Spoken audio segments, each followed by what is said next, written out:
السلام علیکم دوستو، روایت ٹی وی چینل پر خوش آمدید ہے۔ یہ واقعہ تاریخ کی ایک کتاب سے لیا گیا ہے جو کہ بہت مقبول اور مشہور ہے۔ ایک درویش تھا جس کا نام ادھم تھا۔ اس کا کوئی مستقل ٹھکانہ نہ تھا، وہ ہمیشہ سفر میں رہا کرتا تھا، ایک جگہ سے دوسری جگہ گھومتا رہتا۔ اسی طرح ایک دن وہ بلخ نامی شہر پہنچا اور شہر کے باہر ایک جھونپڑی میں رہنے لگا۔ ایک دن اسے کسی کام سے شہر جانا پڑا۔ اتفاق سے اسی وقت بادشاہ کی بیٹی باغ کی سیر سے واپس آ رہی تھی۔ راستے کے دونوں طرف عورتیں اور بچے کھڑے تھے جو شہزادی کا استقبال کر رہے تھے۔ ادھم فقیر بھی ایک طرف کھڑا ہو گیا۔ جیسے ہی شہزادی کی پالکی اس کے قریب سے گزری، اچانک ایک تیز ہوا چلی اور پالکی کا پردہ اٹھ گیا۔ فقیر ادھم کی نظر جیسے ہی شہزادی کی رخ زیبا پر پڑی، وہ دل و جان سے اسے چاہنے لگا۔ وہ پالکی کے پیچھے چل پڑا اور بادشاہ کے محل تک پہنچا، جہاں جا کر وہ دیر تک محل کے دروازے کے باہر کھڑا رہا۔ جب شہزادی کی سواری محل کے اندر چلی گئی تو فقیر نے ایک خادم سے پوچھا، یہ کس کا محل ہے اور اس پالکی میں کون تھی؟ لوگوں نے بتایا کہ یہ بادشاہ کا محل ہے اور جو سواری میں تھی وہ بادشاہ کی بیٹی ہے جو باغ کی سیر سے واپس آئی ہے۔ یہ سن کر فقیر ادھم وہیں سے سیدھا بادشاہ کے دربار جا پہنچا۔ دربار سجا ہوا تھا۔ فقیر بادشاہ کے سامنے کھڑا ہوا اور سلام کیا۔ بادشاہ نے وزیر سے کہا، جا کر پوچھو یہ فقیر کیا چاہتا ہے۔ وزیر فقیر کے پاس آیا اور اس کے آنے کا مقصد پوچھا۔ تب فقیر ادھم نے بلا جھجک پوری بات بیان کی اور کہا، میں بادشاہ کی بیٹی سے نکاح کرنا چاہتا ہوں۔ جا کر بادشاہ سے کہو کہ وہ اپنی بیٹی کا نکاح مجھ سے کر دے۔ بریل کی بات سن کر وزیر کو بہت غصہ آیا، لیکن شاہی آداب کے باعث خاموش رہا۔ پھر وہ بادشاہ کے سامنے گیا اور خاموش کھڑا ہو گیا۔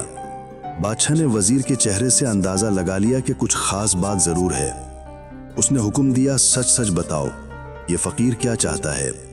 وزیر نے آہستہ آواز میں کہا، حضور والا، جو کچھ اس فقیر نے کہا ہے، میری غیرت اجازت نہیں دیتی کہ میں وہ بات اپنی زبان پر لاؤں۔ جب بادشاہ نے اصرار کیا اور بار بار کہا کہ سچ بتاؤ، تو وزیر نے مجبور ہو کر وہ سب کچھ کہہ سنایا جو فقیر ادھم نے دربار میں کہا تھا۔ بادشاہ نے وزیر کی بات سنی اور کچھ دیر خاموش رہا۔ اس نے سر جھکا لیا۔ پھر اس نے حکم دیا کہ فقیر ادھم کو دربار میں بلایا جائے۔ فقیر کو بلایا گیا اور بادشاہ نے نہایت عزت سے اسے اپنے قریب بٹھا کر پوچھا، اے درویش، تمہارا مرتبہ و مقام کیا ہے؟ جب بادشاہ کو معلوم ہوا کہ فقیر ادھم درویش ہونے کے ساتھ ساتھ روحانی مرتبے والا بھی ہے، تو اس نے کہا، اے فقیر صبر کرو، تمہاری عظمت کی وجہ سے مجھے تم سے اپنی بیٹی کی شادی کرنے میں کوئی اعتراض نہیں، لیکن تھوڑا وقت دو، میں شہزادی کی والدہ اور خود شہزادی سے مشورہ کر کے تمہیں جواب دوں گا۔ ادھم فقیر یہ جواب سن کر خوش دل و مطمئن اپنی جھونپڑی کی طرف واپس لوٹ آیا۔ وہ 3-4 دن تک صبر سے جواب کا انتظار کرتا رہا۔ چند روز بعد وہ دوبارہ بادشاہ بلخ کے دربار میں آیا اور خاموشی سے بیٹھ گیا۔ بادشاہ واقعی اس بات پر آمادہ تھا کہ وہ اپنی بیٹی کا نکاح فقیر ادھم سے کر دے، لیکن بادشاہ کا وزیر دل سے اس فیصلے کے خلاف تھا۔ بادشاہ نے وزیر کو بارہا سمجھایا، لیکن وزیر کسی طور ماننے کو تیار نہ ہوا۔ بالآخر بادشاہ نے کہا، میں اس فقیر سے وعدہ کر چکا ہوں، اب میں کیسے انکار کر دوں؟ اگر میں اسے جواب دوں گا تو بہت شرمندگی ہوگی۔ وزیر نے عرض کیا، حضور والا، آپ اس معاملے کو مجھ پر چھوڑ دیجئے، آپ خود کچھ نہ کہیے، میں خود ہی اس فقیر سے نمٹ لوں گا۔ پھر وزیر نے ایک چالاکی سے منصوبہ بنایا۔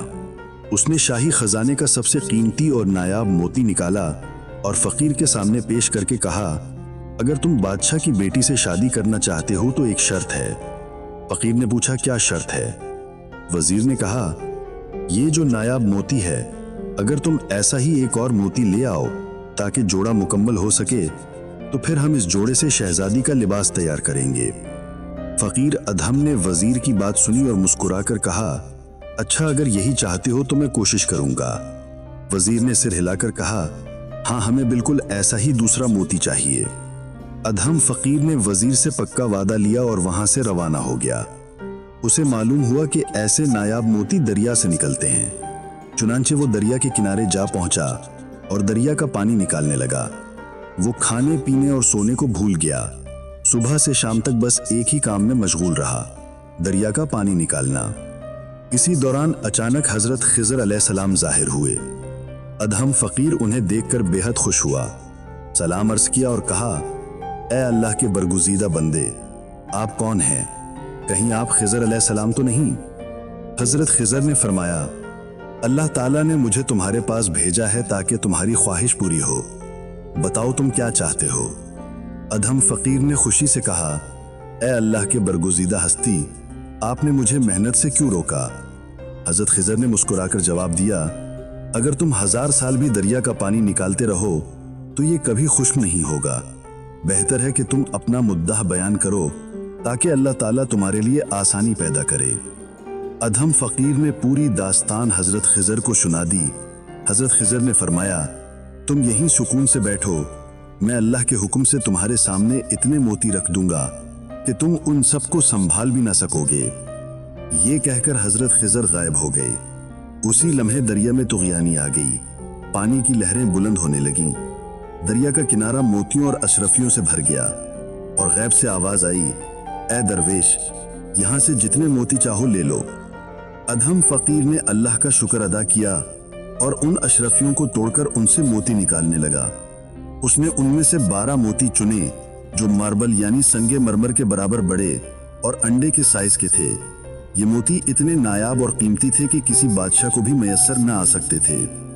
अदहम फकीर ने वो 12 मोती अपने बर्तन में छुपा लिए और वापस बल्ख शहर की तरफ रवाना हो गया। जूं ही सुबह हुई, नमाज और तस्बीह से फारिग होकर वो सीधा बादशाह की अदालत में पहुंचा।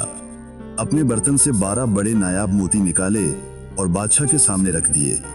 फिर आजिज़ी से कहा, आपने तो मुझसे सिर्फ एक मोती मांगा था, लेकिन मेरे रब ने मुझे इतने अता किए कि अगर आप देख लेते तो आपकी आंखें ठंडी हो जाती। फिलहाल मैंने उनमें से ये 12 चुने हैं। बादशाह ने फकीर की तरफ देखा। फकीर ने कहा, ये मोती तुम ले लो और मैं अपना वादा पूरा करता हूँ। बादशाह ने जब वो अनमोल और बड़े बड़े मोती देखे तो हैरत में डूब गया। वो फौरन वजीर से मशवरा करने लगा कि अब क्या किया जाए। वजीर ने हस्बे आदत कहा, आलीजाह, एक फकीर से शहजादी की शादी मुमकिन नहीं, ये तो बादशाहत की सख्त तौहीन होगी।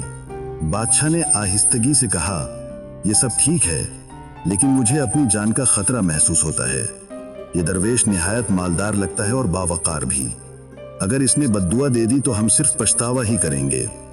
वजीर ने फौरन जवाब दिया, आलीजाह, आप बस दरबार से उठकर महल में तशरीफ ले जाएं, बाकी फकीर को मैं देख लूंगा। बादशाह खामोशी से उठा और महल के अंदर चला गया।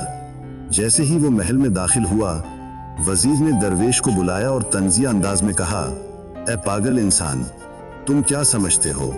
तुम एक फकीर हो और शहजादी से शादी करोगे? ये कभी नहीं हो सकता। यहाँ तक कि खुदा भी ये पसंद नहीं करेगा। तुम्हारी अर्जी कभी कबूल नहीं होगी।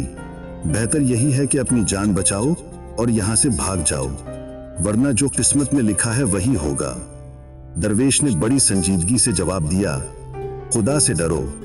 मैंने तो अपनी जान को हाथ से धो दिया है, लेकिन तुम खुदा को जानते बूझते हुए उसके वादे में खयानत कर रहे हो। तुमने खुद वादा किया था कि अगर मैं मोती ला दूं तो बादशाह की बेटी से मेरी शादी कर दी जाएगी।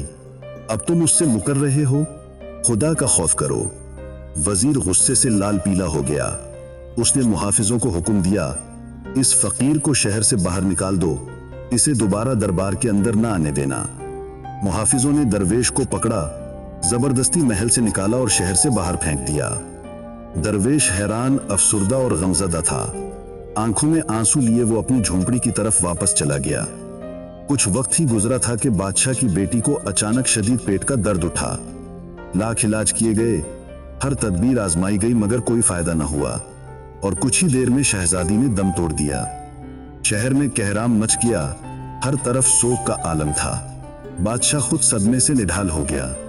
आखिरकार बादशाह ने वजीर को बुलाया और सख्त अल्फाज में कहा, तुमने मेरे वादे का मजाक उड़ाया, देखो नतीजा क्या निकला। तुम्हारी जिद ने मेरी बेटी की जान ले ली। वजीर बहुत गमज़दा था, क्योंकि अब पछताने से क्या हासिल हो सकता था। जो होना था वो हो चुका था। फिर शहजादी के जनाजे की तैयारी की गई। शहजादी की कब्र के इर्द गिर्द खैमे नस्ब किए गए, चराग रोशन कर दिए गए। बेशुमार हाफिज कुरान कुरान खानी के लिए मौजूद थे और कई मुहाफिज कब्र की निगरानी के लिए मुकर्रर किए गए। ये तमाम मुहाफिज शहजादी की कब्र के इर्द गिर्द पहरा देते और उसकी हिफाजत करते रहे। उधर फकीर के दिल में मोहब्बत की आग भड़क रही थी और वो बेकरारी में सुकून खो बैठा था। आधी रात गुजरते ही फकीर ने बलचा उठाया और कब्रिस्तान की तरफ रवाना हो गया। वो खैमों के दरमियान से बचता बचाता, पहरेदारों से नजर बचाता हुआ अपनी महबूबा की कब्र तक पहुंच गया और आहिस्ता आहिस्ता कब्र खोदी और शहजादी की लाश को बाहर निकाला। फिर कब्र को वैसे ही बंद कर दिया जैसे पहले थी। शहजादी की लाश को अपने कंधे पर रखा और खामोशी से अपनी झोंपड़ी की तरफ वापस आ गया। जब झोंपड़ी में पहुंचा तो शहजादी की लाश को दीवार के साथ टेक देकर बिठाया, खुद उसके सामने बैठ गया और मुसलसल उसे तकने लगा जैसे वक्त थम गया हो। अभी थोड़ी ही देर गुजरी थी कि वहां से एक मुसाफिर गुजरा। वो एक ज़ईफ हकीम था जो बल्ख शहर आया था, मगर शहर के दरवाजे बंद होने की वजह से इधर उधर भटक रहा था। उसे समझ नहीं आ रही थी कि रात गुजारने के लिए कहाँ जाए। अचानक उसे दूर से एक झोंपड़ी से रोशनी आती दिखाई दी। उसने सोचा शायद किसी दरवेश की खानकाह होगी। वो इस सिमत चल पड़ा और झोंपड़ी के दरवाजे पर पहुंच गया। झोंपड़ी के बाहर कदमों की आहट सुनकर अधम फकीर समझा कि शायद बादशाह के जासूस आ गए हैं जो सच्चाई जानने के लिए निकले हैं। फौरन वो घबराकर झोंपड़ी के तहखाने में छुप गया। बूढ़ा हकीम अंदर दाखिल हुआ तो देखा कि झोंपड़ी खाली है। इधर उधर नजरें दौड़ाईं तो अचानक उसकी नजर एक हसीन और जमील लड़की की लाश पर पड़ी जो दीवार के साथ टेक लगाकर बैठी हुई थी। वो हैरान रह गया कि ऐसी खूबसूरत लड़की इस सुनसान झोंपड़ी में कैसे आ गई। कुछ देर तक वो खामोशी से उसे देखता रहा। फिर जब वो करीब गया, उसका जिस्म देखा, उसकी नब्ज चेक की तो उसे अंदाजा हुआ कि ये लड़की अभी मरी नहीं है। वो दरअसल सप्ता नामी मर्ज में मुब्तला है, यानी एक किस्म की बीमारी जिसमें इंसान मुर्दा जैसा होता है मगर हकीकत में जिंदा होता है। बूढ़े हकीम ने फौरन अपना थैला खोला, दवा का इंजेक्शन दिया और शहजादी का खून निकालकर इलाज का आगाज किया। और फिर शहजादी ने अपनी आंखें खोल दी। वो मुहलिक बीमारी से मुकम्मल तौर पर निजात पा चुकी थी। जब उसे होश आया और उसने सामने एक अजनबी को बैठे देखा तो वो बहुत घबरा गई। उसने कांपती हुई आवाज में बूढ़े हकीम से पूछा, बाबा सच सच बताइए, मैं यहाँ कैसे पहुंची? बूढ़े हकीम ने शफकत से मुस्कुराते हुए कहा, बेटी मैं खुद कुछ नहीं जानता। मैं बहुत दूर से आया हूँ। शहर में दाखिल होना चाहता था मगर शहर का दरवाजा बंद था। रात काफी गुजर चुकी थी, इसलिए मैं किसी ऐसी जगह की तलाश में था जहां रात गुजार सकूं। तब मुझे दूर से इस झोपड़ी में रोशनी नजर आई तो मैं इधर चला आया। जब मैं अंदर दाखिल हुआ तो झोपड़ी बिल्कुल खाली थी। मैं इधर उधर मालिक को ढूंढ रहा था कि मेरी नजर एक तरफ दीवार के साथ नीम मुर्दा पड़ी तुम्हारी लाश पर पड़ी। मेरी तजर्बाकारी ने फौरन बीमारी की पहचान कर ली। तुम्हें सप्ताह की बीमारी थी। मैंने फौरन इलाज शुरू किया, दवा दी, खून निकाला और अल्लाह के फजल से तुम्हें शिफा मिल गई। ये है मेरी कहानी। अब तुम मुझे बताओ, तुम कौन हो, कहां से आई हो और तुम्हारे साथ क्या हुआ? इसी दौरान जब हकीम और शहजादी के दरमियान ये गुफ्तगू हो रही थी तो अधम फकीर झोपड़ी के तहखाने से झांककर बाहर देखने लगा। वो हैरान हुआ कि बाहर किसकी आवाजें आ रही हैं। जब उसने एक सफेद दाढ़ी वाले नूरानी चेहरे वाले बुजुर्ग को शहजादी से बात करते देखा तो वो फौरन बाहर आया, अदब से सलाम किया और उनके सामने बैठ गया। बूढ़ा हकीम समझ गया कि यही इस झोंपड़ी का मालिक है। इस ख्याल से उसने पूरी हकीकत जानने के लिए सवाल किया। अधम फकीर ने पूरी दास्तान शुरू से आखिर तक सुना दी। हकीम कुछ देर खामोशी से सुनता रहा, फिर कहने लगा, बेटा صبر کرو، اللہ ضرور بہتری کرے گا۔ پھر اس نے شہزادی اور ادھم فقیر دونوں کی رضامندی سے ان دونوں کا نکاح پڑھوا دیا۔ صبح ہوئی تو حکیم دونوں سے رخصت لے کر شہر واپس چلا گیا۔ اب ادھم فقیر اور شہزادی جو اب میاں بیوی بن چکے تھے اسی جھونپڑی میں ساتھ رہنے لگے۔ وقت گزرتا گیا اور کچھ عرصے بعد اللہ تعالیٰ نے انہیں ایک خوبصورت اور پیارا بیٹا عطا فرمایا۔ وہ لڑکا نہ صرف خوبصورت تھا بلکہ اپنی ماں کی طرح ذہین بھی تھا۔ انہوں نے اس کا نام ابراہیم رکھا اور اسے بہت پیار، محبت اور شفقت سے پالنے لگے۔ جب ابراہیم کچھ بڑا ہوا تو اسے تعلیم دلانے کے لیے اسکول میں داخل کروا دیا گیا تاکہ وہ علم حاصل کرے اور ایک نیک و صالح انسان بنے۔ ایک دن جب بادشاہ بلخ چہل قدمی کر رہا تھا تو وہ اس مدرسے کے پاس سے گزرا جہاں ابراہیم بن ادھم تعلیم حاصل کر رہا تھا۔ بادشاہ بلخ کی یہ عادت تھی کہ جب بھی وہ کسی مدرسے کے سامنے سے گزرتا تو وہاں ضرور کچھ دیر کے لیے رکتا، اساتذہ اور بچوں کو انعامات دیتا اور بچوں کو چھٹی دے دیتا۔ اس سے بچے بہت خوش ہوتے تھے، لہٰذا اس بار بھی اس نے یہی کیا۔ جب ابراہیم بن ادھم کی باری آئی تو بادشاہ نے اس بچے کے حسن کو دیکھا اور اسے دیکھتے ہی دل ہار بیٹھا۔ اس کے چہرے میں اسے اپنی بیٹی کی جھلک نظر آئی۔ بادشاہ نے اس بچے کو اپنے پاس بلایا اور اسے اپنے گھوڑے پر بٹھا کر محل لے جانے لگا۔ راستے میں بادشاہ نے پوچھا، یہ بچہ کون ہے؟ استاد نے جواب دیا، یہ ایک عظیم عالم کا بیٹا ہے جو روزانہ صبح اسے اسکول لاتا ہے اور چھٹی کے وقت لے جاتا ہے۔ بادشاہ نے کہا، میں اس بچے کو اپنے ساتھ لے جا رہا ہوں، جب اس کے والد آئیں تو انہیں خوش کر کے میرے پاس محل بھیج دینا۔ استاد نے عرض کیا، حضور والا کا یہ حکم سر آنکھوں پر۔ بادشاہ بچے کو اپنے محل لے گیا اور ملکہ کے سامنے پیش کیا اور کہا، ذرا دیکھو یہ بچہ کس قدر ہماری بیٹی سے مشابہت رکھتا ہے۔ ملکہ نے بھی اس بچے کو گود میں لیا، محبت سے چوم کر پیار کیا اور اسے تحفے دیے۔ جب ابراہیم کے والد اپنے بیٹے کو لینے مدرسے پہنچے تو استاد نے انہیں دور سے ہی دیکھ لیا اور فوراً دوڑتے ہوئے آئے اور تمام واقعہ سنا دیا۔ عظیم عالم پریشان نہیں ہوئے بلکہ سیدھا بادشاہ کے محل کی طرف روانہ ہو گئے۔ بادشاہ بھی ان کا منتظر تھا۔ جب بادشاہ نے اس عظیم عالم کو دیکھا تو کافی عرصے بعد دیکھنے کے باوجود فوراً پہچان لیا کہ یہ وہی عالم ہے۔ بادشاہ نے انہیں عزت و محبت سے بیٹھنے کے لیے کہا۔ عالم نے کہا، بادشاہ سلامت، میں اپنے بیٹے کو لینے آیا ہوں کیونکہ اس کی ماں اس سے بہت محبت کرتی ہے۔ اگر وہ اس کے پاس ابھی نہ پہنچا تو اس کی ماں صدمے سے مر جائے گی۔ بادشاہ نے پوچھا، اس کی ماں کا کیا نام ہے اور وہ کس خاندان سے تعلق رکھتی ہے؟ خدا کے لیے سچ سچ بتاؤ۔ بزرگ عالم نے بلا خوف و خطر سارا سچ بادشاہ کو بتا دیا۔ جب بادشاہ نے سنا کہ اس کی بیٹی زندہ ہے تو وہ فوراً محل گیا اور ملکہ کو یہ خوشخبری سنائی۔ بادشاہ نے فوراً ملکہ کو گھوڑے پر بٹھایا اور حضرت ادھم، ابراہیم بن ادھم اور ملکہ کو ساتھ لے کر اس جھونپڑی کی طرف روانہ ہوا۔ شہزادی نے جب جھونپڑی سے اپنے والدین کو آتے دیکھا تو ادب سے سلام کیا اور والدین کے قدموں میں گر پڑی۔ بادشاہ اور ملکہ نے اپنی بیٹی کو گلے لگا لیا، سب خوشی کے آنسو بہاتے رہے اور پھر شہزادی کو لے کر محل واپس چلے گئے۔ بادشاہ نے اپنی بیٹی اور داماد کو ایک بڑی جاگیر اور علاقہ عطا کیا تاکہ وہ شاہانہ زندگی گزار سکیں، مگر ان دونوں میاں بیوی نے انکار کر دیا۔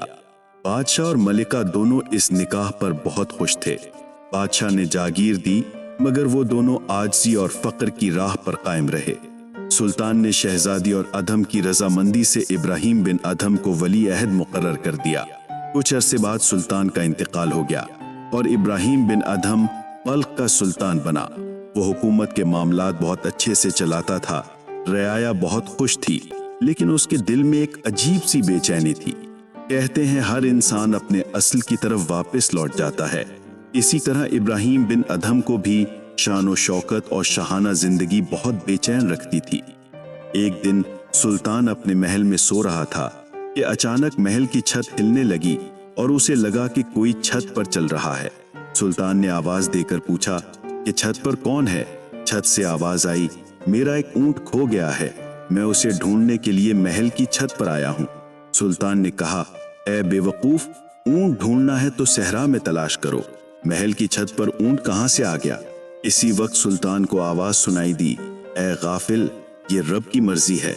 अगर अल्लाह चाहे तो ऊंट महल की छत पर भी आ सकता है, लेकिन तुम कितने बेवकूफ हो। नरमो मुलायम गद्दे और महल की शान शौकत में बैठकर उस अल्लाह को तलाश कर रहे हो, ये कितनी बड़ी नादानी है। सुल्तान का दिल इस वाक़े से बुरी तरह मुतासिर हुआ। उसी वक्त वो उठा, दुनिया की तमाम आसाइशों से मुंह मोड़ लिया और महल से तन्हा निकल पड़ा। रास्ते में उसे एक चरवाहा मिला। सुल्तान ने उसे अपने कीमती कपड़े दे दिए और खुद उसके फटे पुराने कपड़े पहन लिए।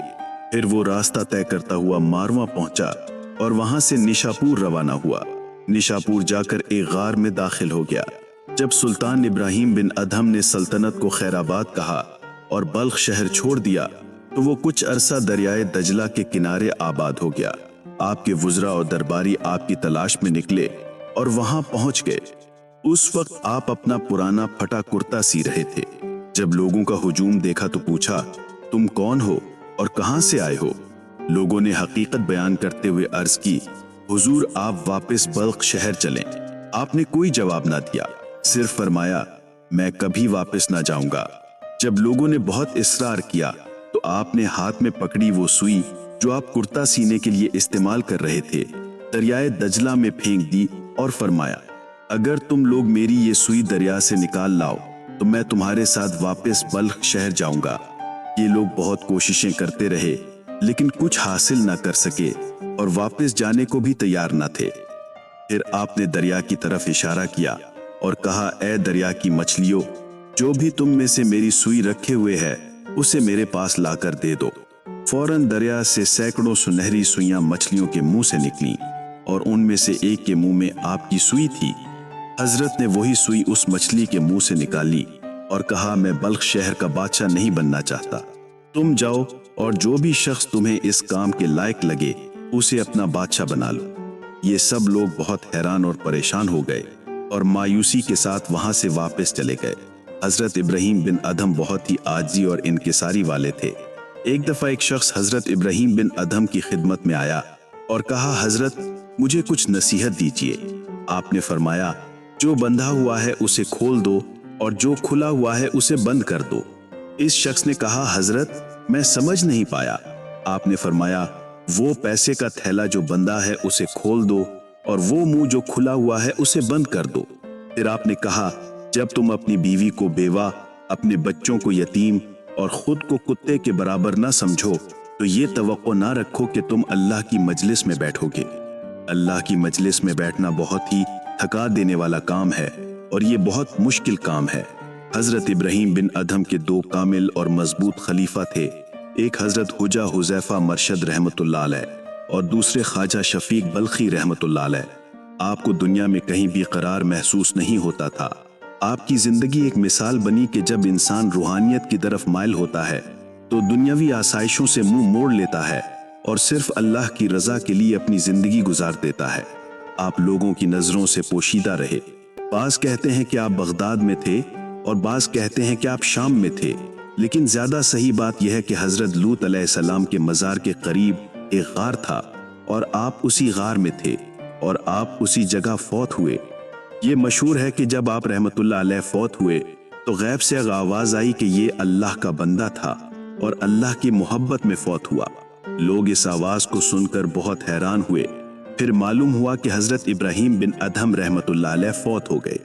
यही हजरत इब्राहिम बिन अदहम की कहानी है जो हमारे लिए मशअल राह है कि अल्लाह की रजा के लिए दुनियावी शान और शौकत कोई अहमियत नहीं रखती।